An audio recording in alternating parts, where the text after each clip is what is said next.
Assalamualaikum. Okey, sekarang saya tunjukkan itu akaun MMC saya. Okey, akaun ni khas untuk reinvest, iaitu tambah penjanaan. Okey, dekat sini kita boleh nampak total ROI saya iaitu 9,200 MCP Money Changes Point. Okey, 9,200 MCP bersamaan RM42,320. Jadi itu yang saya akan dapat, akan kumpul. Yang sekarang kat bawah ni kita boleh nampak ini dia punya jadual. Okey. Sekarang saya dah buat tambah penjanaan sebanyak 25 kali. Alhamdulillah. Syukur sangat-sangat. Dan dalam masa 25 kali tu saya ada buat tambah penjanaan, beli 1 share, ada yang beli 2 share. Okey. Ada juga beli 10 share, ada beli 5 share dan juga beli 3 share.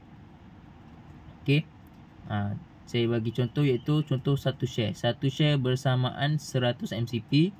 RM-nya adalah RM690. Itu adalah balik modal campur untung. Okey. RM690. Okey, ini untuk beli 1 share. Okey, kalau beli 2 share pula, 2 share bersamaan 200 MCP. Money Changes Point. Dan dalam RM adalah 1,380. Itu untuk 2 share. Untuk yang 5 share pula iaitu 500 MCP bersamaan RM-nya 3,450. Okey, dan yang paling the best sekali saya pernah tambah penjanaan iaitu beli 10 share bersamaan 1,000 MCP.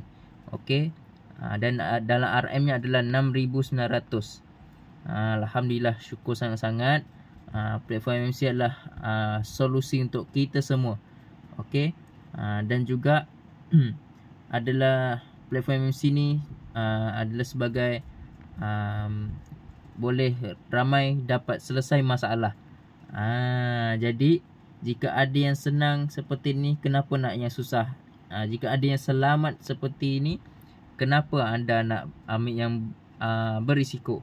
Jika ada yang jangka yang panjang, kenapa anda nak ambil yang sekejap-sekejap pergi ke laut tu? Jadi mari you all semua, mari bersama-sama dalam platform MMC. Alhamdulillah, InsyaAllah.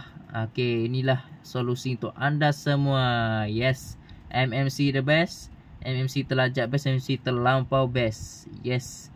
So itu saja daripada saya. Assalamualaikum. Terima kasih semua.